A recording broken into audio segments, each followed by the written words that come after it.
This episode is brought to you by Cruising Bears, a global travel community built on giving bears, chubs, and chasers the ultimate vacation escape. Visit bigfatgaycruise.com for details. Hey everyone, this is Dan Oliverio of the Big Fat Gay Podcast, and we're going to talk about one of my favorite episodes this week. It was the first time we ever did a live recording in front of an audience at the first BiggerVegas we went to. It was one of the most amazing experiences, I think, for all of us. And for me, it was really, I was very tickled at like my fellow podcasters, like what are they gonna love? What are they not gonna love? How are they gonna be? And I'm sure they were thinking the same thing. So let's travel back in time and have a listen to that episode, the first time the Big Fat Gay Podcast ever went to BiggerVegas.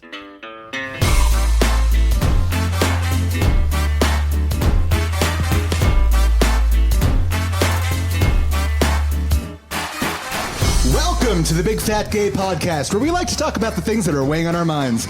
My name's Don Marshall. I'm a big chubby guy living here in sunny Los Angeles. Actually, we are not in sunny Los Angeles.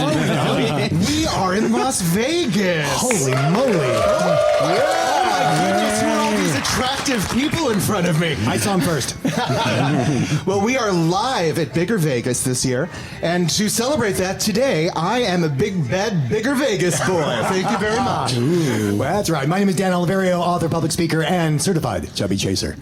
And I'm so happy to be back at BiggerVegas. This has been a long time coming because of all the stuff in the air. And I like it here. And boy, is it hot. Oh, dear In Jesus. every possible way. You would think we would be used to that being in LA, but no. Oh, this is a exponential whole level of other hot. platform. We've leveled up in Heatland. A This is whole crazy. other world. And it's hot. It certainly is.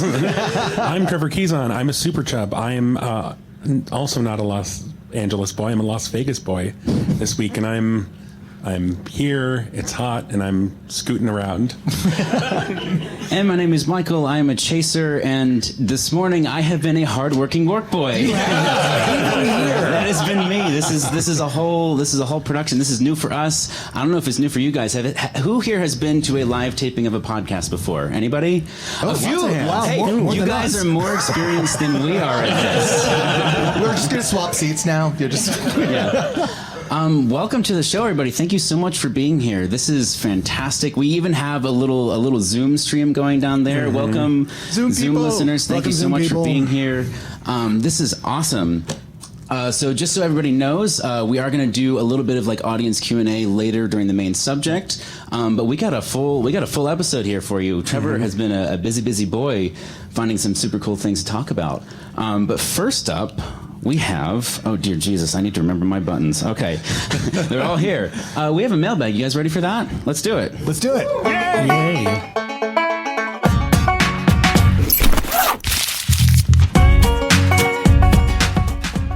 So let's see. We've got a letter here from, don't have a name. Hey guys, I've been meaning to write all of you since the 100th episode. In the episode, all of you reflect on how you've changed and how the podcast has changed you all. And of course, I was thinking about myself. Since listening to your pod, I've changed so much. I've owned my identity as gay and fat. I've stood up for myself in my life. I've worked on reclaiming fat in my language. I've explored chub chaser sex with my partner and honestly been introduced to the chub chaser community. All right. The podcast has such a huge impact on me, and I really have changed over these 100+ episodes. So grateful for all of you and can't wait to keep listening, keep doing great work, and know that you are having a positive impact on people. Love you all. I am verklempt. Absolutely. So, like, one of the best things about doing this show, at least from my perspective, is like, I was so nervous about even being on it, like, at all. I was just going to produce. I was just going to be the guy in the corner, like, hitting buttons and doing sliders and stuff. And then, like, hearing from people, like, stuff like this, like, I mean, even just, like, meeting some people out in the audience, like, even out, like, during Vegas, like, before all of this, like, makes it so special and meaningful. And, like, thank you so much for listening, for being, and for telling us, too, like... As much as you tell us this is done for you, this is done as much for us. Yeah. You know, I know all of us have grown enormously over the past couple years doing this, and it's because of your contributions and you giving back to us, and we all really appreciate it. This has been my coming out as a chaser. Like, I've always dated openly, but like actually identifying myself, I am a chaser, I like chubby guys, and like having that out in my world, not just in the gay world, not just in the chub chaser world, but like in life, this has been that for me. Yeah. And it's been life-changing, like totally life-changing. Yeah. I don't know about you guys. I think it's just so strange because starting this, I think Dan was the only one who wasn't apprehensive. And it's just been so amazing to hear from people all over the world, people of all identities, its backgrounds, whatever. And even just like finding out, Michael, I don't know if you remember you and Karen encountering someone who was like, of course I know about the Big Fat Gay podcast. Our straight female friend was talking to, I think, her trainer or somebody at the gym, and she was like, oh yeah, well, like something that's really helped me has been, you know, this podcast that I listen to. You probably haven't heard of it. It's called the Big Fat Gay Podcast. And the other person like stopped her and was like, of course I know them. Like, Wait, was this your trainer? This was Karen's friend who she doesn't even know that well. They hadn't talked about it before. Okay. And that was awesome. She'll probably hear this. So hi, Karen. That's awesome. Yeah, be careful. If you meet any of us, you may become podcast fodder. Shall we do some pop culture? How about that? Yeah, let's talk rolling right ahead. This is the part where we actually, like, during the show, we're usually like all referencing our notes on our phones. What did Trevor say we're going to talk about? that. Oh yeah, I think I read that at some point and then forgot everything about it. Well, Trevor, what do we have first up? Well, we're starting off with an interview in Esquire from, this is kind of spoilers, I guess, for Guardians of the Galaxy 3. Marvel fans out there? We got one, two, a couple? We got a few. Well, I think they know there's a Marvel movie in the works because there always is. But the latest addition to the Marvel Cinematic Universe is Will Poulter, and he is talking about... this guy. You can see this, right? this is what we can't do during the actual... Wait, he was in one of the Narnia movies, right? He was the... Oh, he's been on all kinds of stuff. He's all kinds of stuff. He's the eyebrow guy. You've seen him. He was nominated for an Academy Award in The Revenant. Yes, so anyway, you remember that. He is talking about his superhero body transformation and calling the whole body transformation for Marvel stars unhealthy and unrealistic. He's playing this character who's like genetically modified to be beautiful. Yeah, like to gay hot. It's Adam Warlock. Adam Warlock. Yeah. So, and the thing is, like, so he really lists out, like, I was paid to do this. Like, part of my job is to be on a regimen, to like eat a certain way, to look a certain way, and that is a place of privilege. Like, to be able to have those resources at my disposal, but also like this is not something you should try and model. Like, this is. I also like that he underscores that the body that he has is not made by him. It's made by a team of people that are being paid to make his body look like that. Well, because he's a product. Well, and the fact that he's owning it, like, huge kudos to him, you know? Well, and he's saying, like, don't try this at home. It's basically the message, Yeah. And another thing I liked was, like, so for me, food and in the experience of food is so communal. If you heard our Trevor and I have talked about this before, but like being able to share food. My partner Michael is down in the front row, by the way. I love cooking for him. He's awesome, and like that experience of being able to like share food with people that you know and care about, and like either going out to dinner or cooking at home or whatever. He was like, I couldn't do that stuff. Like my regimen was such that I had to skip dinners with friends and like going out drinking. Can't do that, and so like. This is not just from a mental health perspective. You don't get to enjoy those aspects of life. If this is what you're chasing, that takes a toll. Like, that's a price you have to pay. It's the price you have to pay when you're being paid millions of dollars. Right. Well, I mean, poor guy. No, he keeps it all in perspective, though. He does. It's good. Well, he's not the first one to talk about it. And I think even, like, Chris Pratt, when he was doing the first Guardians of the Galaxy, on Instagram would, like, showcase his very prepared tiny meals. And, like, his excitement at, like, there was a little condiment container that was his dessert for the day, and just waiting to have it, and just looking forward to like savoring this little tiny. It was like a matcha cake that didn't have any geez. sugar in it. Oh. And he was just like so excited. That's so sad. Well, and then like, but if you're fat and you do that because you're on a diet, they're like, oh, well, those fatties are always thinking about food. Yeah, because that's when you starve yourself, that's what happens. Yeah. Funny that. Imagine. But anyway, so it's just nice to see somebody in that role, not just like aggrandizing the experience of like, oh yeah, like I got really ripped for this and I wanted to model Hugh Jackman or whatever, but like actually saying like, hey, you got to keep it in context. And I was paid to do it. I would not. I would rather go out with my friends, personally. I don't know about you guys. Screw those millions of dollars. It means nothing. It means nothing to Michael. Easy choice to make. Nobody's offering me that anyway. So, I mean, there's like you said, there's people for that. They'll just follow you around and smack stuff out of your hand. A paid staff of smackers. I thought that was a different thing. I feel like I've seen people doing that here. Different kind of smacking? No? Yes? Spanking? Okay. Somebody out there like that. There's a holy smackerel joke in here that I'm trying to make, but I'm not winning. No, there isn't. No. How about now? Still not. If we were wise, we would move on at this point. Let's be wise. Oh, well. What else we got, Trevor? The fun thing about doing this show is that Trevor programs basically every episode. So if we ever get lost, we can just throw him under the bus, especially live. It's so we are just coming off of a hiatus, which I like because it just kind of gives me a stockpile of stuff. He's got a opposed to cookie like jar full of topics. Instead of like Thursday night scrambling to get stuff together. So That's true. It's I got a real vacation. Michael's always the work boy. If in case anyone doesn't know, I've been working with the Boston Gay Men's Chorus, and we just did literally this past weekend performed the first ever fully choral Disney concert that's ever been done. So Disney Pride in concert. It was phenomenal. It was awesome, and that has been an all-consuming life project for the last year. And we've been working on it for 2 years, so it's been fantastic. Well, and you and Michael flew to Boston to do that, right? Oh yeah, it was. So I flew to Boston. I was working. Then Michael came and met me in Boston. We met. Kevin, by the way, he was in the chorus. He was in the show. Kevin, right here, the guy from Boston. Tackle that man. Awesome. It was so much fun. And actually, not to out him, he'll probably hate this, but Craig Coogan, the executive director of the Boston Gay Men's Chorus, is on our Zoom call right now. So shout out to him. Ooh. He was the guy who got the ball rolling. This all happened because of him. So that has been my hardworking work boyness. So you traveled to Boston. I did. Ooh, That is. Sense a segue. that was beautiful. Thank you very much. Beautiful work. Here all week.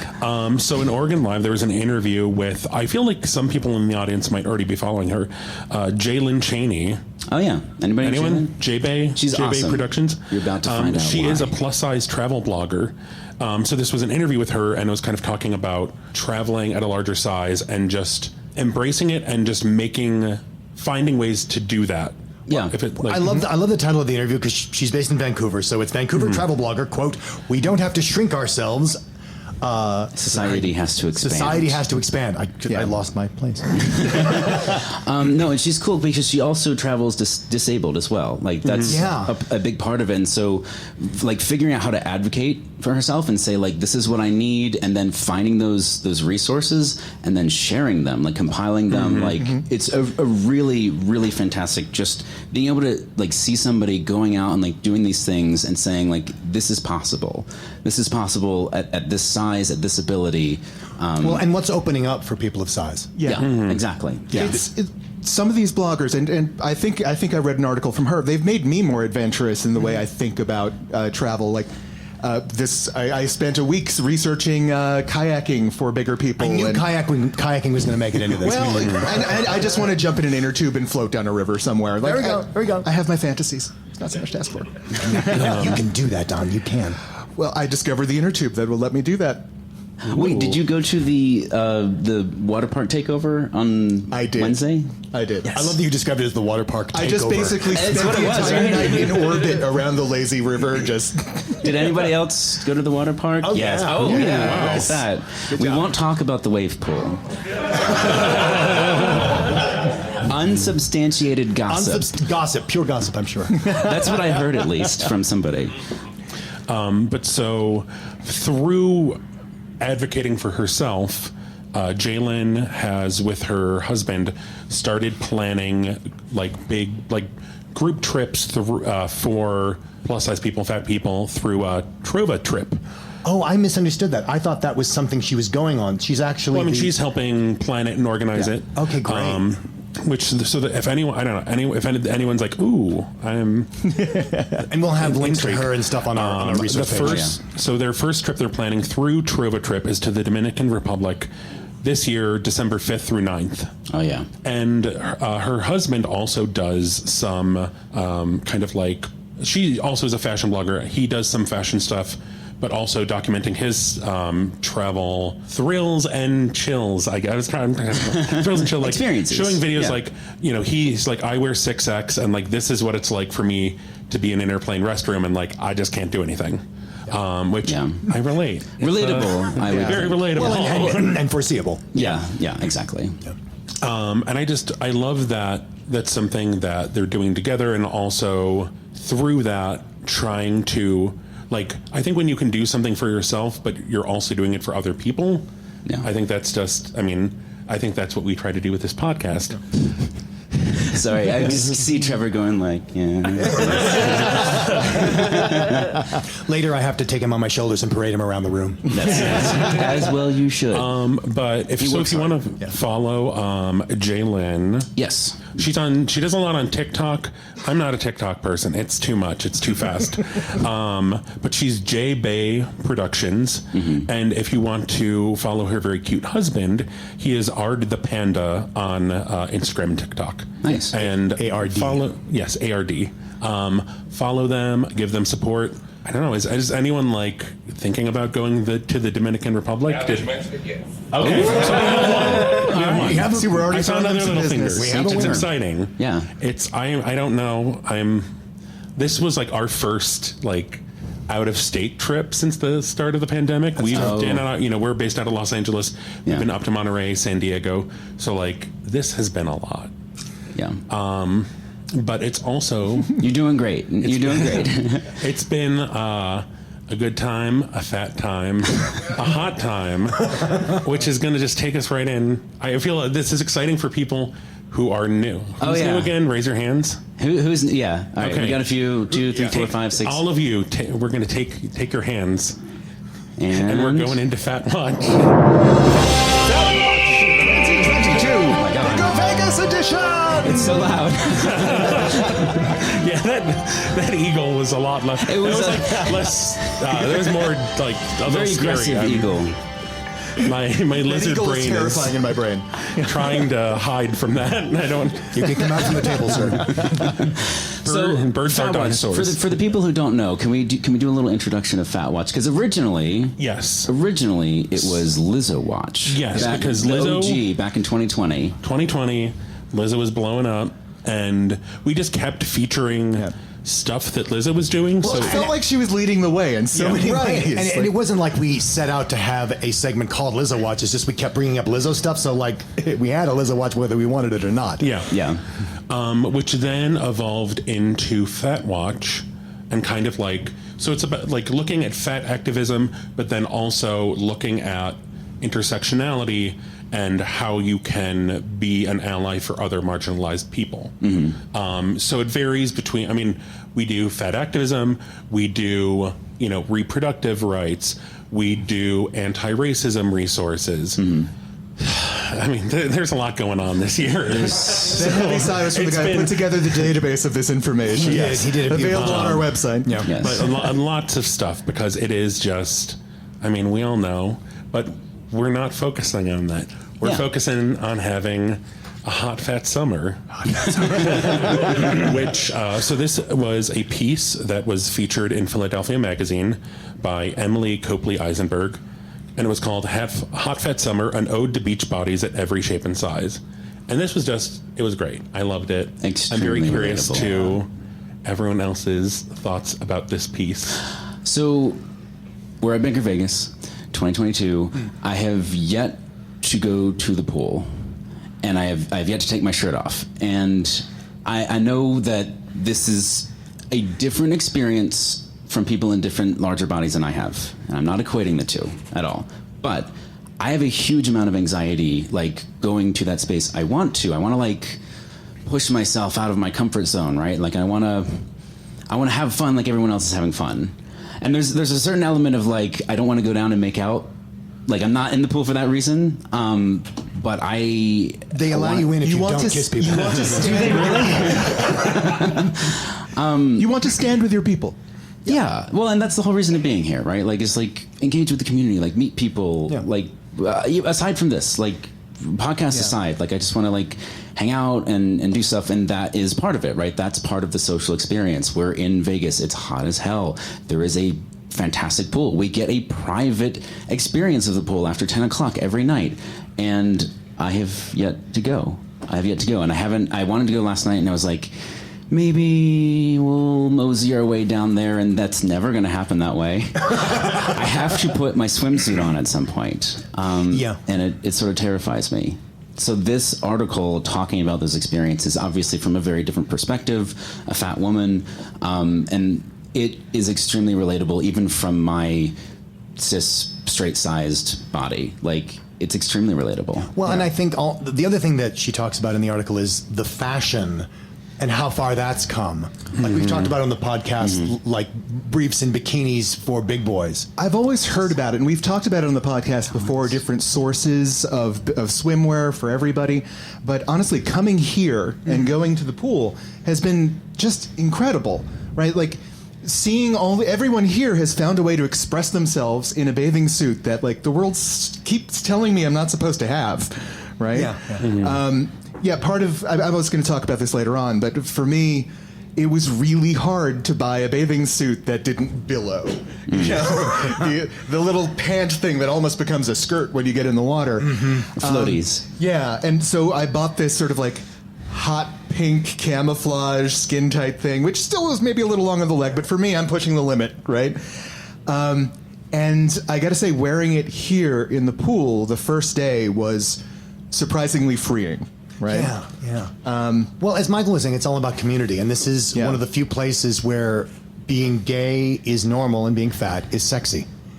And to see that echoed in 1,500 bodies is really affecting. And I remember my first time. It's like, whoa! I mean, it's like there are people, and there are people like me, and there are people I want to date, and like it was amazing. In the article, she talks about just kind of her whole experience throughout her life of struggles going to the pool and then being able to embrace it. And she cites the pool party scene in Shrill, which we've talked about a lot on the podcast. I've talked Shrill, about. Yeah. Yes, Shrill the show. Who's seen the show Shrill? And Shrill? Anybody? Seen the, have some pool fans. party scene. Highly recommend. Do you remember which episode? It's like within the first few. I think it's the third episode. Watch at least through this episode. It's her first time at a fat woman's pool party. Yes, it's a fat babe pool party, and she's initially uncomfortable and doesn't want to put on her swimsuit, but she's seeing all these bodies that look like her, and there's music, and she's like kind of dancing a little, but you see this moment where she releases and is just dancing and then swimming, and like that is BiggerVegas for, gay men, fat gay men. And I remember my first BiggerVegas and kind of having that moment for myself where you just get to be you, and it is normal, and your body is normal in this space. And I think it's just a wonderful thing to get to do. And, we haven't gotten to do it in a while in a lot of cases. And, I mean, BiggerVegas, I think, is just a very unique experience. And I'm excited to get to do it again. And I just want to share this last bit from her piece that I thought was really powerful. For what is the beach body, if not a fantasy of the person you could become? In these summer weight loss ads, not only are you suddenly thinner, you're magically freer, more confident, liberated, rolling in nothing but sun, sex, friends, and good times. The fantasy these ads sell you can have in your own body without doing anything to change it. All we need to do is change our minds. So, yeah. So I know that I mean, if you are at all still feeling hesitant to go to the pool, to take off your shirt here, I mean, just do it. I think you will you will feel this weight lift once you kind of take that step and get in the pool and just be with your people. One of the things I figured out really quickly was the harder it is for you to take off that shirt at the pool for the first time, the lighter you will be after you do so. Yeah, the bigger the benefit. Yeah, I hope for everyone to have that feeling. Everyone out there in listener land, breathe. Just have that moment to breathe. It's wonderful. So should we move on to the main topic? I think it's, Yeah, I think I mean, that's this is a perfect. We were kind of already doing the main Yeah. topic, so let's get Sort to of, it. yeah. What do we got? Don, you set us up. Well, today's main topic is Chubs and Chasers take on Vegas. Right? That's you guys. I want to open it up soon and talk to people about their experiences here, but I'll be up. I'm happy to lead things off. Yeah, and we'll start, and then we'll kind of open it to the room after that. Yeah. You know, for me, approaching BiggerVegas, like when it was theoretical and still a long way off, I was super excited. But the closer it got, I mean, I was getting very scared. I was getting very nervous about this. A lot of fear, a lot of sort of expectations rolling around my head.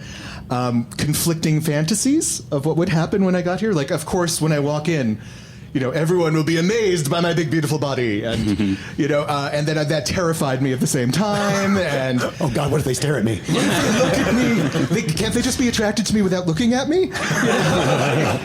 Send me a note. Yeah, there's a reason why I'm working in radio here. You know?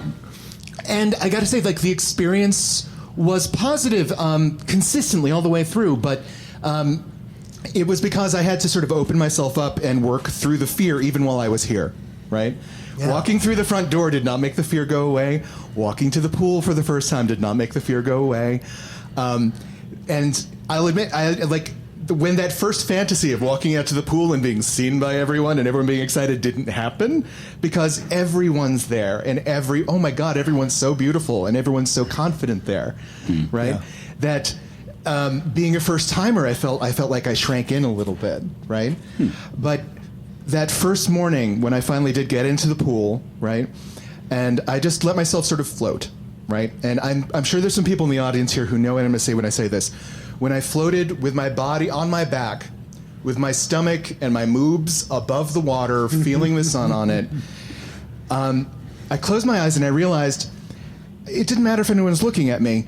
In that moment, I, for the first time in my life, wasn't using all of this internal energy to defend my self-esteem. Oh, that's great. To protect myself from these eyes that I don't even know if they actually exist, but I feel them all the time. Yeah, you make them up. Yeah. Right? They live in my head. That sense of freedom, that sense of lightness, and a silence in my head. That's what I wish for everyone. Whether you get laid or not. This silence is beautiful, and I appreciate everything for this. You know? There's a metaphor I use sometimes in my seminars about people facing things that they're afraid of, like which can be going in the pool with their shirt off. So I love The Wizard of Oz, and I talk about the Cowardly Lion. Everybody know, how many people know the Cowardly Lion, Wizard of Oz? Okay, so most people. So I asked the question, when does the Cowardly Lion get his courage? And if you think about the movie, you know, he's terrified. He goes to the wizard. He asks the wizard for courage, and the wizard says, absolutely, you just got to do this one favor for me. And then he goes and when does the Cowardly Lion get his courage? He gets it after he does the deed. When he gets that medal pinned on him, the courage medal, and he feels all great, that didn't happen before. You don't get the courage before you do the thing. It's never going to feel, you're never going to feel brave enough. It's only going to be after the fact. Yeah. That's when you get your medal. That's when you get your courage.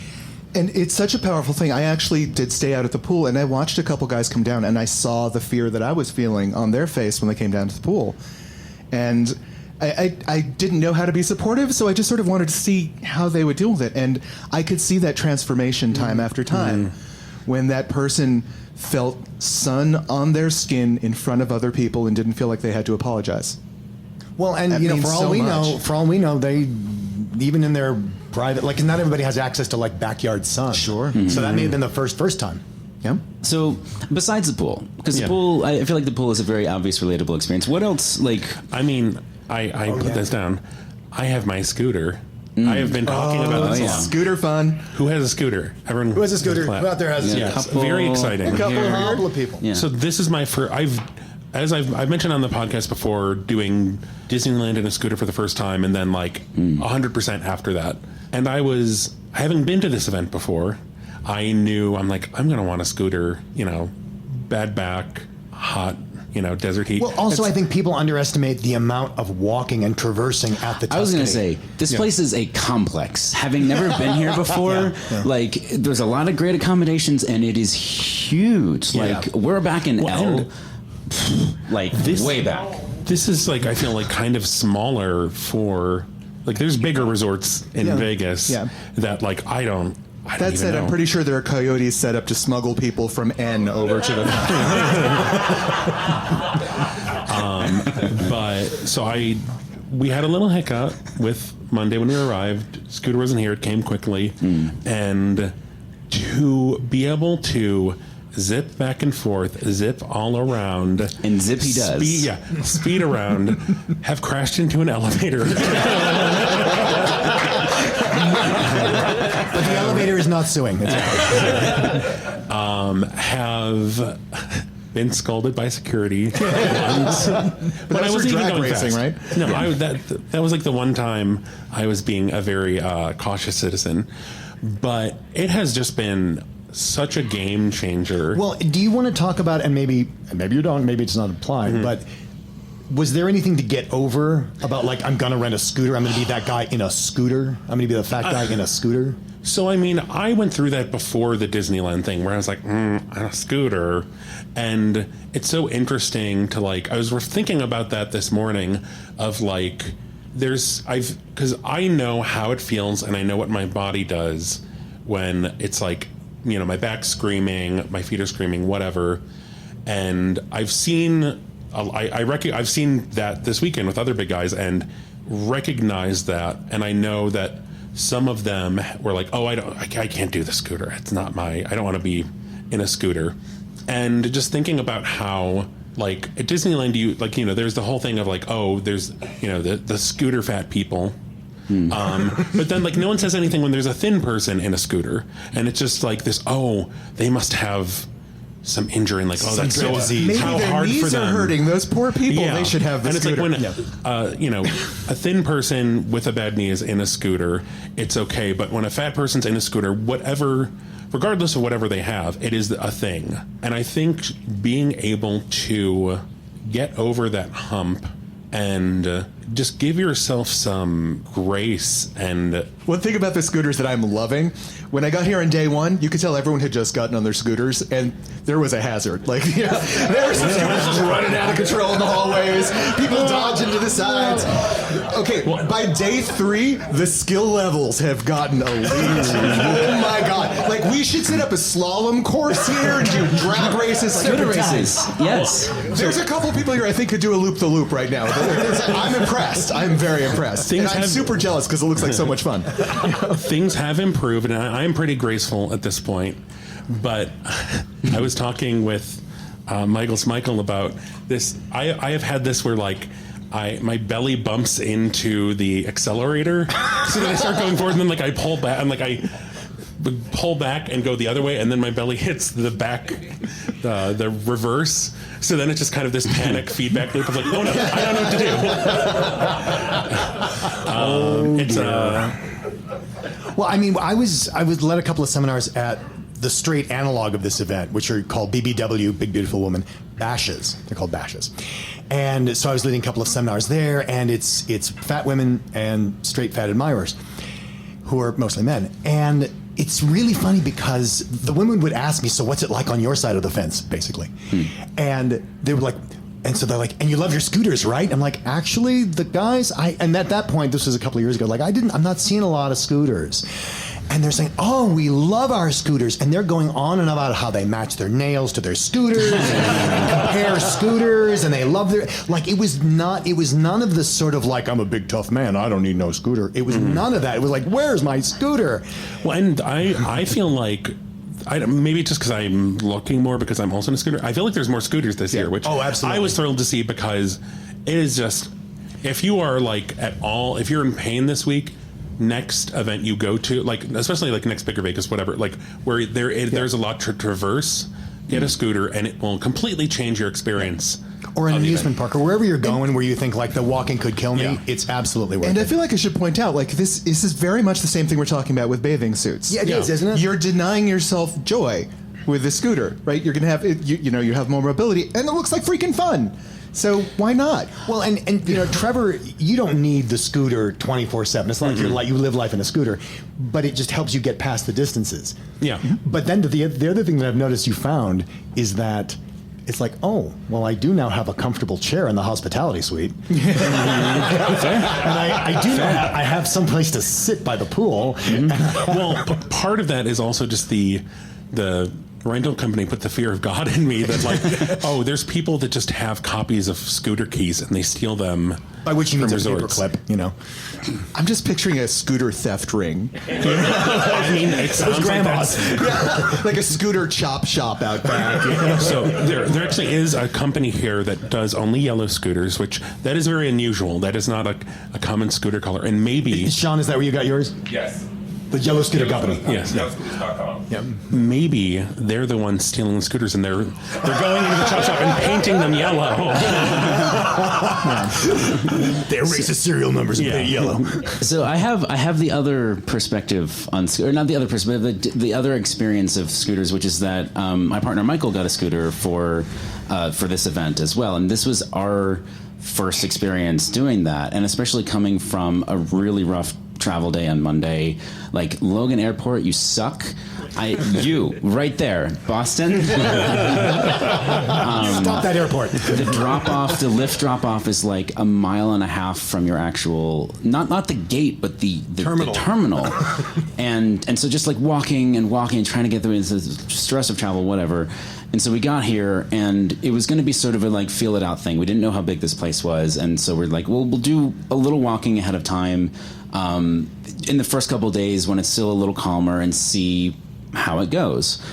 And very quickly it was clear that, like, again, I said we got put all the way in the back. I literally the farthest away from everything else. Building L, anyone else out there, shout out. It's exhausting. I think you can see the California border from there, right? Yeah.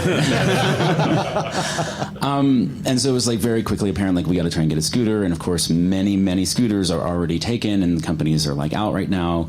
And so got lucky and managed to get one. And for me, it was a very similar experience of like, you know, there's a visibility factor. It's like we're in a scooter, like, and even though it's him driving it, like I'm sort of chaperoning, I'm holding doors, and like there's a lot of stuff you do together. Were you at all self-conscious about being the boyfriend of the scooter guy? So I thought I would be. Like going into it, it's that mental game you play where you're like, you think that everybody's going to be watching you, and of course this is the safest space to try this out, right? Like everybody has some degree of relatability. And the thing that really just immediately changed it for me, and it went from an anxiety experience to like, this is fantastic, was seeing the weight lifted off of his shoulders when he your knew, boyfriend's shoulders, off of Michael's shoulders, when he knew the freedom that he had, and the fact that it wasn't going to be a painful experience getting from point A to point B, and that if we had to go back to the room to just like take a nap and decompress, that wasn't going to be an arduous journey. Like the weight that was lifted from his shoulders and seeing that happen, like totally revolutionized it for me. I was like, absolutely, yes, like this is going to be our thing. Going to Disneyland, like I'm sure we'll do a Disneyland trip at some point, and like it just, once you get past that, it's very much like Don's pool experience. Like you, like I get to experience his enjoyment and his ability to relax and just experience the event without worry. And that makes me feel good. That makes me feel great. And that was not something I necessarily saw coming. I think Dan had maybe said that once way, way back, like episode 8 or something. Yep. And then I had forgotten it. And so like, because all of a sudden this man you love is freed from this huge encumbrance, which is every fucking step. Yeah, absolutely. I was, I have my scooter here. We were at another resort for dinner and I didn't have it.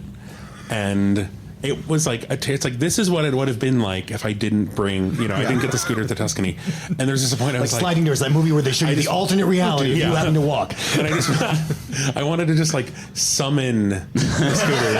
And it was like, Scooty, hear my cry. Oh, Scooter away! There was actually a point last night where I was like, when I was drifting off to sleep thinking about that, and it's like, I'm a character. I'm like, it's a Scooty show about this scooter that enters people's lives and helps them. And it's like this week, it is the Scooty show, and I am. You're the guest starring in the show. I'm the character of the week, and then he's going to go off and next week and like be pulling a truck like in the. Does anyone remember the hover around commercials from the early 2000s where it's the old women at the edge of the Grand Canyon and they just go hover around, and it pans out and it's echoing like hover around, and that's like this. For people who don't know what hover around is, it's a mobility chair. Yes, it's a power chair, and I just like after this week, Scooty is going to be just like going around the edge of the Grand Canyon and gonna like pull someone out from who's wedged in a rock or something. This is the next Pixar movie, right? Yes. They have cars, they have planes. It's scooters. Scooties. Someone would be up in arms about that, I'm sure. Oh. Well, what would be weird is like it would probably be in the Cars universe, like the Planes movie. Oh yeah. And like scooters without people is even weirder because it's just I think new property. New property. Yeah. I have a lot of feelings about the Cars cinematic universe. But we can get into this. I think this would be a good point to open up. Normally we're doing this in like one of our living rooms, so we don't get the opportunity to have Mel with us. So does anyone have any questions about like I'm still struggling with this or I want to do this in Vegas, or like. How did you do that? Any thoughts out there? Someone's got to be first. I know it's a thing where it's like I don't want. Oh my God! Kevin. So many people. Calm down. I saw 3 simultaneous hands. Got you over here in the dark blue shirt, right here. So just in the conversation about scooters, I've been the scooter boyfriend for a lot of time, spending time at Disney World and things like that. So there is something to be said about being the partner of somebody, or when you're maybe being the taxi taking the scooter to or from somewhere for them, sometimes. And then you get to kind of experience a little bit of what your partner is going through, but not to necessarily just blame it all on the fat phobia of it. But I feel like when it comes to swimwear, scooters, we're talking about making ourselves as fat people suffer for people who don't care about us anyway. So I And I think sometimes it is like people are like, oh, like a fat guy in a scooter. But in the same way that like when I see someone like with a parrot in public, it's like, oh, that guy is a parrot. It's and it's like, but it's like a momentary like, and then I don't know. So yesterday I had an experience like this where we have Michael Q in the audience today, who is a fabulous massage therapist. I went to him yesterday, and I've always gotten massages, and I've either left my underwear on or I've clung to that towel for dear life to protect the massage therapist, right? So that they wouldn't be horrified by me. Oh, wow. Yesterday was the first time in my life I had a clothes-free massage. Right? And by the way, all you chasers out there, freaking learn massage. That, 2 minute, no. Get some lessons from him. Go to his Facebook channel, learn. And the experience of that, he was able to work my body in a way that no massage therapist ever has. I was being stretched out and pressure was being put on my sides in places where I guess maybe they can't find when I'm covering up or... that experience for me was almost as intense as the swimming pool, right? To the point where afterwards I was like, I just need to lay here for a minute and think about some things. I'm having a moment. Well, I think that's really interesting because what we're all pointing to is like how much work we do to protect the people who don't care about us. Exactly what you said. And how much joy we give up for them. Yeah. Why? Well, so that they won't do what? They're already doing it, and they're going to keep doing it, So you had a question. So it was more of just a general comment about BiggerVegas. I kind of started my own coming to terms with chaser identity part right before the pandemic hit. And this was right when Michael and I got to know each other through the chorus. And as soon as the podcast came out and I started listening to you guys consistently, I started to get a much better idea of, all the things that I can do as a chaser and kind of my role in what it was like to be in a relationship with a chub. And coming to Bigger Vegas made me realize that a big component that I was missing throughout all of that was community. Yeah. Because I felt so isolated before I met Michael. And then I met Michael, and he was like the one guy I knew that was like me. And then I come here, and there are lots of people like me. And there's this whole event that is, there's a community. Yeah, and it's so true, and it drives me nuts because it's like chubs talk to each other all the time. You go to brunch together, you do that. But it's like, chasers, come on, let's talk to each other. But to what Dan is talking about, I think one of the things that I've loved about this podcast is I have gotten so much from getting to know Trevor and hearing about his experiences. And I've watched Dan and Michael, and as they exchange information about their experiences, that's been enormous. So absolutely, talk openly about the things you're going through, and chasers, not just with the chubby guys in your lives. Yeah, chaser to chaser is talk to each invaluable. other. There is a connection to be made there. You don't have to feel isolated. Out of curiosity, who in the room identifies as a chaser? Just so I can. Oh, hey! Oh, that's a good turnout. Hello, chasers. Welcome, everybody. So who's? I feel like To your earlier point, this is really more of a comment, not a question, and that is lead by example. When you go to the pool, you're going to see every kind of body type, and I have to fess up. I still have anxiety myself because there's always somebody. They're going to be more attracted to that guy who's smaller than me and younger than me, and it's just never going to end. You got to, you're going to waste a lot of time. So just whether you're big or small, take it off. This is the place. Because TikTok, we're counting down the days, and then you're going to get on the plane and you're going to be crap. I would regret it. I absolutely would regret it. I know as a chaser, I definitely go through that. You're a chaser. You're saying you're going through that. I don't know to what extent chubs go through that, but I imagine somebody out there goes through that. Oh, yeah. Absolutely. The degree of comparing and sort of seeing people that you feel like you might be in. That was part of my anxiety. With. I walked into the pool space. I'm like, my God, these guys are beautiful. I don't stand a chance. I wonder because sometimes, again, I don't want to speak for all chasers by any means, but I think for many of us, there's this idea of we're the chaser, we're supposed to look good, whereas the fat guy, well, he can just be fat. That's any way he is. So to that exact point, and one of the reasons why I will say struggling with the pool, although point taken, and I'm getting out there, maybe even today. Probably today. If anyone wants to go, we'll all bum rush the pool after this. So my only real form of exercise, because I very much enjoy it, is soccer. Anyone who's listened to the show has probably heard me say that at some point or another. And I got injured back in March or so, and basically had to stop playing, full stop. Cannot do soccer, can't get exercise. Plantar fasciitis sucks. I'm sure people out there, some of you can relate. And then so I had to stop, and that was it. And no real cardio. I don't have a gym, so I couldn't do cycling or swimming. And very much feeling okay, I don't look the same after a few months of nothing as I did, back in January. The height of your soccer. And, a lot of my confidence going into this event was very much founded around I'm playing soccer, I feel active, and there's a lot of mental benefit that comes from doing that degree of activity that I enjoy, that makes me feel good, that I could even just play soccer once coming back from 3 months of not doing it, which I managed to do right before I came here. And I don't look any different at all, but I feel better, right? It's a huge part of it is the mental exercise as well.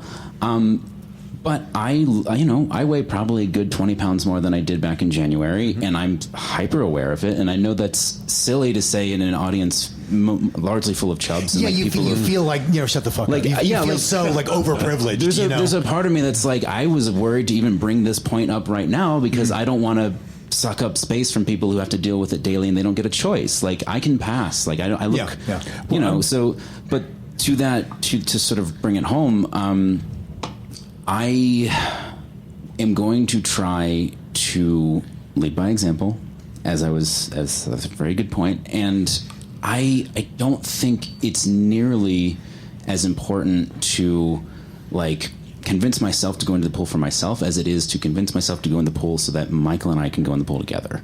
Because I don't want to send him in there by himself. Oh, that's sweet. Like, I would like I would like for us to have that experience together, and then, you know, like once you start that step, and then we can both go and have that, because, you know, we're kind of doing this event together, and like, you know, we'll break off and do our own thing for a while, but like it's both of our first event, and we're sort of, and so I don't want to be the asshole who's slowing us down. And part of it is just, this has been a helpful therapy session. Thank you so much. You can bring me afterwards.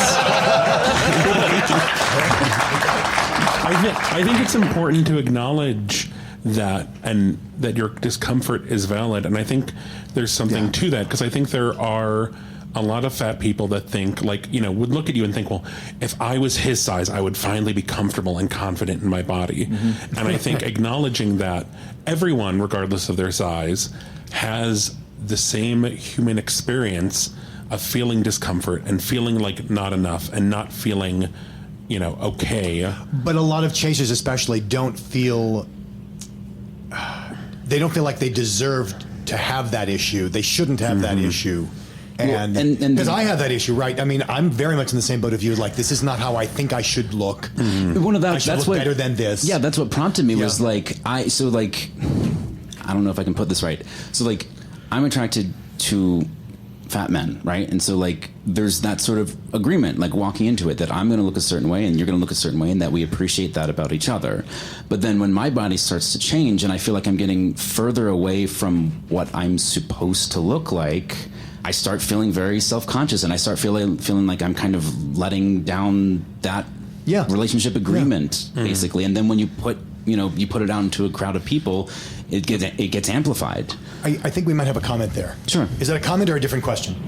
Comment. Okay. Well, just going on with We have one over here too. I the don't whole want to get you. scooter, wheelchair, mobility assistance. I mean, so right now I'm hovering at 275, but for a long time I got up to 500. I remember I went on a trip to Disney World when I was 16. Got sent with my 12-year-old brother, just the two of us. I was barely old enough to go and check in the hotel with him. I just turned 16. I was probably around 400 at the time. We went for a week. I made it like 2 days walking, and the third day I was like, I just cannot do it anymore. Yeah. So I got a wheelchair, had my 12-year-old brother push me around. But that was very, I mean, just some of the looks and some of the, you know, just like feelings of shame and like, and you gotta not think about, I mean, obviously everyone thinks about what other people are seeing, and, you know, even here, sometimes you see someone on a scooter or, you know, doing what they gotta do. Just keep in mind, they're a person too. They're making, you know, they're making the best effort of their life. And don't think about just yourself, or is this making a minor inconvenience for me because I have to step out of the way, or I have to do a little something extra. Always try to think of, you know, put the other shoe on and think about it for a minute. Getting out of the way for someone, is that really such a chore? My father is a notorious complainer, and I love to just follow him around the house going, I'm being mildly inconvenienced. That's how I feel people won't get out of the way for a scooter. Trevor does this thing when I'm like on it about something. And just, what do you, like, I'm like, you really, you know, I'll go bark, bark, bark, bark, bark, bark. Well, because I call him my pit bull. So I'll just go bark, bark, bark, bark. And he'll get it and stop. No, I get it and stop. Like, okay, this is not making a difference in the world. Okay. The only other thing on the scooter is try not to run anybody over. Sometimes easier said than done. I think we had, Somebody who's been, The black shirt, that lovely black And shirt. then salmon shirt after that. Okay. I've never been so nervous in my life. I've been wanting to do this since I was 17. And I had this whole fantasy, you know. And Doing this meaning coming to BiggerVegas, or yes, coming to BiggerVegas. It's been your fantasy since you were Yes, and then because I found Bigger City, and I was like, oh yeah, this is my crowd. And I finally had the opportunity to do it, but I have been with my partner for 5 years. Oh, hi. Welcome. Congratulations. Things in my fantasy, you know, it's like, oh, let's think about the partner and all the things. You guys really helped me listening to the last few episodes. and how to navigate that and how to make him part of this experience with me and going to things together but also apart. And I have never had a chaser friend or whatever, and I know it's like a one-way relationship, but you two have been my first chaser friends. Oh, that's great. That's great. Thank you to the four of you, and thank you to everyone, because everyone is so nice in here. I was so scared. I have only been to Lazy Bear on San Francisco in the Napa Valley or whatever. Napa Valley, yeah. And people weren't as kind, I think. And here everyone has been very friendly, so thank you, everyone. Well, it does help that we are better people than they are. I think that's quantum true. Thank you. So now I got to ask, since you've been fantasizing about it since, I don't know, you're a little chaser. How does it stack up to the fantasy? Is it? I mean, it has to be different, right? Yeah. I kind of have to leave a bunch of things. I have to clear my brain. Yeah. In a way, right? You have to clear your brain and nothing is ever gonna be as good as in your mind. But or nothing is ever going to be as good as what's in your mind, or as bad. Yeah, but regardless of that, I didn't imagine I was gonna feel this comfortable going into the pool. Yeah. And finally, being a proud chaser, I think it's like a huge part of being here. That I learned to kind of step away from it, and then until I started to listen to the politics again, I was like, no, I have to reclaim it for myself, and it needs to mean something to me other than whoever is bashing to me about liking people or whatever. It becomes part of one's identity. And why would you want to do that? I say you would want to do that because it gives you more power in the world, because you bring more of yourself to the world. Mm-hmm. I want to say something about, because you talked about BiggerVegas, everyone being nicer than Lazy Bear.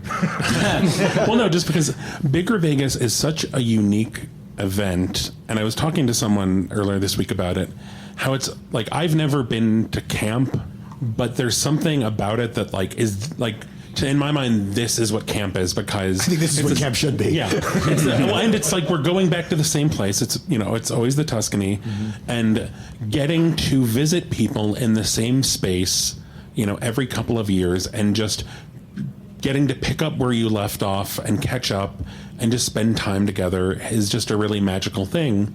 And I think that's just my favorite part about BiggerVegas is... My favorite part so far, which that will be the follow-up to this year. So first year, Michael was making fun of me because going into this, I've been... sort of like the handful of people that I sort of talk to online, it's like, oh, first time. And there's a few people where that's the case. And especially yesterday, I think, was the first real thrust of it. But gathering our sort of island of lost toys together to be a group of, or misfit toys rather. These first timers? Yeah, first timers, and just saying hey, we can hang out as a group. We can as few of you are out we there. We don't need those thinking veterans. Yeah, we don't need you. We can introduce ourselves. That's right. We can have our own fun. I want to get, because yes, you in the orange pinky shirt. Hi. So my question is, I hope I'm speaking loud, by the way. My question is, how does one deal with that anxiety? I know for chasers like myself, I am not thin. I'm not thin, but I'm also not fat. So I don't want to claim that terminology from others, and dealing with that, because and especially when we were talking about the competition or comparing yourself, that holds a lot of weight, right? Because usually in my brain, I think chasers are relatively thin, right? Or muscular or whatnot, right? And there's also a sexual aspect to that, because a lot of chasers that I've seen online I've talked to are tops. I don't generally talk. So those dynamics are very difficult to deal with. So how does one deal with all those and all those intersections? Is something that I've been thinking a lot about, and I'm not really sure where to go on that. Yeah, so it's really easy, especially in the gay community. The gay community is really great about having little boxes for us to put ourselves in. We are so good at that. And on the one hand, you can think of it as oppressive, but the other hand, you can think of it as sort of freeing, because oh, I don't do that thing. That box you're in, that's not the thing I do. And that can actually be nice as oh yeah, that's that. That's you and I are not going to be in the same genre, let's say. So there's this movie called Titanic, which you might have heard of. Yeah. Okay. So Titanic is its own movie. But you could shelve it. You could put it, if you were back in the video store days, you could put it in action. You could put it in romance. You could put it in disaster. There's a number of places you could put that. But it's the same movie. It's one movie. It's just it has different genres. And so you can occupy those boxes. How do you... So first is you got to get comfortable with it yourself. Like, oh yeah, I'm this way. I am that movie that can get shelved a lot of places. And how do you communicate that to people who might be interested? How do you represent that? Like if you're the marketing team for Titanic, what do you market it as? Yeah. So this is extremely relatable. Did you have a follow-up? I have a follow-up point because I think it also means defining what you want in your own labels and terminology, right? Yeah. Because as someone who's a non-polyamorous chaser, I call myself more of a cub chaser person because that's in the middle ground. I'm like porridge. Not too hot, not too cold. Just right. Just right over it. So we'll get to you, yes. I just wanted to speak to the part of it for me was finding out what made me feel good first, and then like Dan said, communicating it. And so when I was a baby chaser, not that I'm fully grown either, back in my early 20s, the box that I fit in, visually speaking, was the clean cut, polo wearing, sort of vaguely nerdy, vaguely athletic. That was a box that I knew people wanted to see me in, and so that's the direction I went because that's what I was told to be, right? I don't relate to that at all. I don't actually really like that for myself. That's not how I feel. I mean, and so it took me a long time. I would say it took me a good 6, 7, 8 years of slowly realizing this is a cosmetic thing, but I identify with a beard. I don't like being clean shaven. I don't feel like me when I'm clean shaven, and I don't know how else to really express it except that I feel like I am masking if I'm not chasing the thing that makes me feel like me. And then eventually I got to a point where I'm like, this feels like what I'm putting out there is actually authentic, and therefore what people respond to will also be authentic. And somebody who might have liked 21-year-old Michael, visually speaking, wouldn't necessarily go for me now. Maybe they would, I don't know. But at least they know what I'm selling, essentially. Yeah. And that helped. It massively helped. Yeah, knowing where you fit for you, and then communicating that effectively in a dating scenario or whatever scenario. Could be a family scenario for that matter. Yeah, absolutely. We'll get to you in a second. I just wanted to quickly read a couple of comments from Zoom. Wei says, it's so nice to be listening to the podcast live with others. I feel like I'm usually listening on my own, and my friends aren't in the community and don't get it. This is kind of a unique experience, certainly for us too. I mean, this is... I don't know. For me, we had the episode layout, we had the whatever stuff, and those are all good. But to me, I wanted to get to this point where we can actually have some dialogue. And then Kevin says, truly, I try to bring others into the fold because this show has done wonders for feeling like I deserve to belong, which you absolutely do. And thank you. Did you have a question? It was more of a comment. Sure. And it's in kind of relation to, you're talking about chasers having stereotype body image they need to match. And the fat guy side of that is, when I first finally took the walk across the room and joined the chaser and chef community, my thing was all fat men you're all going to be attracted to me because I'm a fat man. Yeah.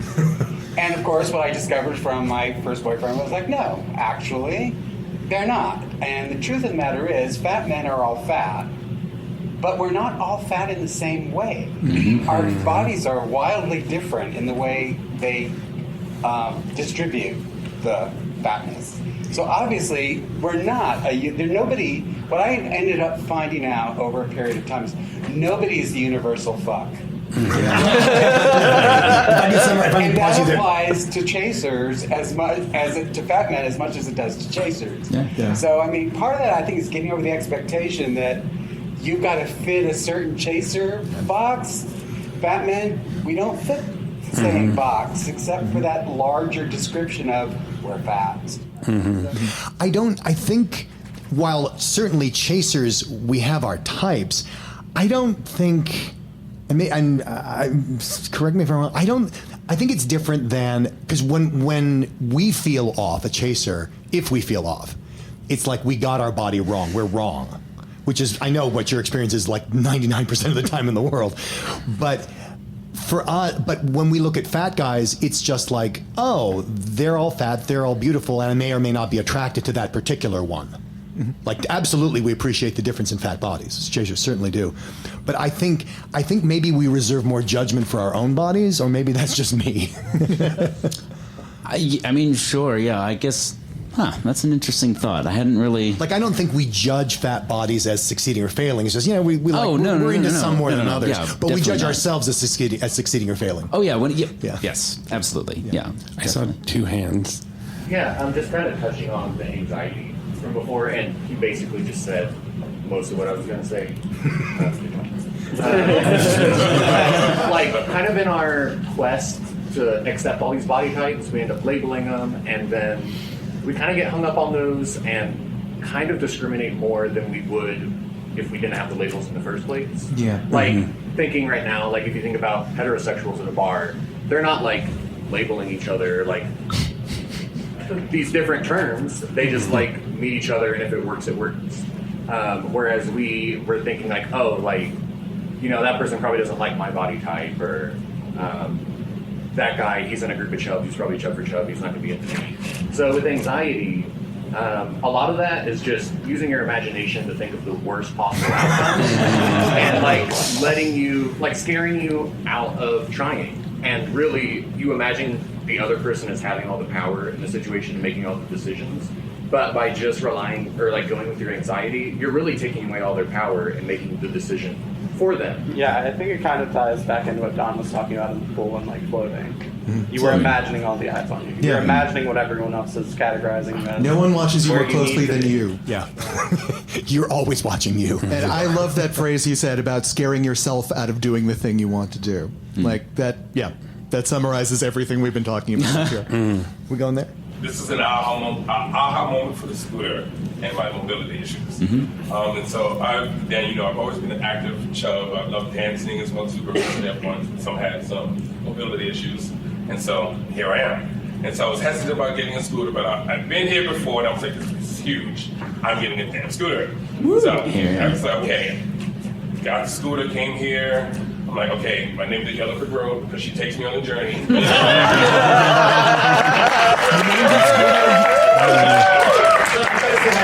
It was the moment when I got here, I came to the casino, and I had to go to the restroom. And I was like, okay, we gotta figure this out. I also had some issues with the wall. So first time, you gotta figure out the bricks.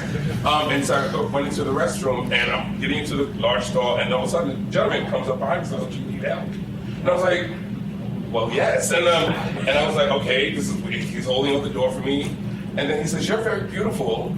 And helped me to the bathroom.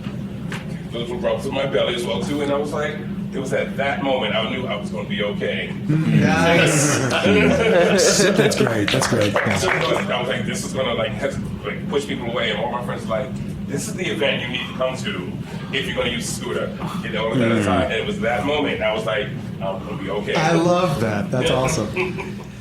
Well done. Any last questions? We can do one last question. We're going to have to move on to our bit. Yes. Yeah, but my only question at this point, how much is the copay for today?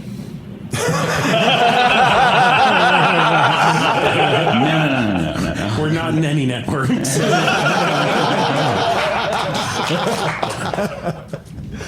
Well, all right. Everybody, thank you so much for coming out, but there's one special advantage to having all of you here. That's right. Where when we do our bit this week, you get to participate. So, I'm so glad we get to do this. So, this is going to be more for people who know the podcast a little bit. I have come up here with facts about each of us that we don't think you know. I'm going to read a fact, and you are going to vote by applause for which of us you think this is about. All right? And there's more than one for each of us. I've drawn them randomly out of a hat. A literal hat. Just because one has been about Michael already doesn't mean there's another one about Michael. All right? It's true. So the first one here. Whoop. And we have none of us have seen any of these except for maybe Don. So we're gonna learn some facts about each other. When I was 10, I sang in church choir with all girls. All right. So who do you Sang think? in church choir with all girls. Do we think it's Trevor, by applause? Oh, we got a few. Do we got a think handful of it's Dan? guesses. Silence is thundering. We got one for Dan down front. We have a penny vote over here. All right. Do we think it's Don? Me? We got a few. All right. I beat Trevor. And Michael. Oh, we got a few. I think I'm the winner on that one. In fact, the singer in church with girls is... Me! And to clarify, the only reason I joined was because my friend Stuart was also in the church choir and was like, oh, that's something we can do together. And then he left and moved to Mississippi. And I was stuck there, and apparently I thought you were going to say he joined to meet girls or something. No, we were 10 years old, but no, yeah, we just sat there in the pews and made paper airplanes, and that was basically all of it. Yeah. Fucking Stuart. Right. Question 2.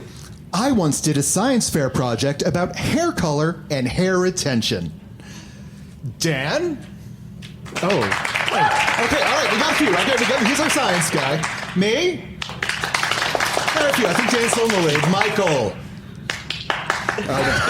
No one's seen science with Michael. And Trevor. I think there are people who aren't voting. I think Dan came out ahead on that. What do you think? Did I win? Yeah, you can keep track of your...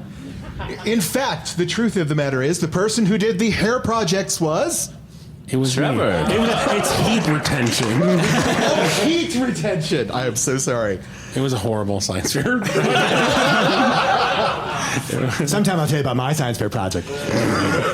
Which of us has been inside the pyramids at Giza? Ooh. All right. Is it me?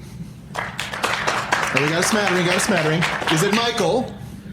Oh, no. Definitely not Michael. All right. Is it Trevor? Oh, no one for Trevor. Dan. Okay, Dan is the clear winner on that one, and the truth of the matter is, the one of us who have been inside the pyramids is... me! I got to go when I was a kid, and they hadn't shut the pyramids down yet, so, oh my God, it was awesome. And the aliens hadn't taken them away. I know. All right. The first silent film I directed was about a woman choking on a sandwich. Michael? Trevor? No, silence for Trevor. Well, we got one for Trevor. We got one for Trevor. Dan? Got a few for Dan. And me? Couple for It Don. seems pretty unanimous that it's for Michael. But the truth is... It was me. I directed the film. It was Trevor all along. All along. So, little known fact about Trevor, he went to film school. Yeah. I did not. All right, last rando, still could be any of us. Loves to ride horses and took lessons as a boy. Aw. A real equestrian. Is it Trevor? We got, We got 2 penny votes. Yeah. Is it Dan? Got a smattering? Is it me? No one believes. No one can see me on a horse. I got a couple. Is it Michael? Whoa! Absolutely not. I think Dan won that one. And the truth of the matter is, it's Dan. Well, and by the way, if anyone had voted for me, they would have also been right because I also took horseback riding lessons. Did you? So I did. Oh my God, you guys should ride horses together. We got to grow our hair out We're first. going to have a shirtless, We could be half of Big Fat Bonanza. Big Fat J Gay Podcast. I can't say the name of our podcast. With everyone shirtless on horses. It'll be beautiful. Let's start with the pool. All right. That is better for me. That is it for our bit. Oh yeah, And gentlemen, that is it for Big Fat Gay Podcast, BiggerVegas. he's shutting it down. I want to thank everybody on the Zoom for tuning in. I want to thank everyone here in the audience so much for coming and supporting us today. And I want to thank everyone for being listeners and contributing so much to this community. Thank you. Thank you, so all of you. much. Thanks for We being here. really appreciate you. Vegas! Let's do it. I get to do the social media roundup live for the first we're time doing in a so. week. Okay, let's do If it. you want I to thought we know were. more about us, And We're on Instagram and Twitter as @BigFatGayPod. We're on Facebook as the Big Fat Gay Podcast. 5 stars there, 5 stars on Apple. Leave us a review. We haven't gotten one in a while. Yeah. Support us on Patreon. That's right. To pay for an editor, so I don't have to do all of these. Please and thank you. See the articles we talked about and other stuff. Our resources page at www.bigfatgaypod.com. All right. Bring it home, Trevor. You're all listening here, but maybe you're someone who wasn't at the event and you're listening in your car because that's always where people listen, apparently. White knuckles. And you just hear a whirring sound, and it's getting closer, and it's me on my scooter. So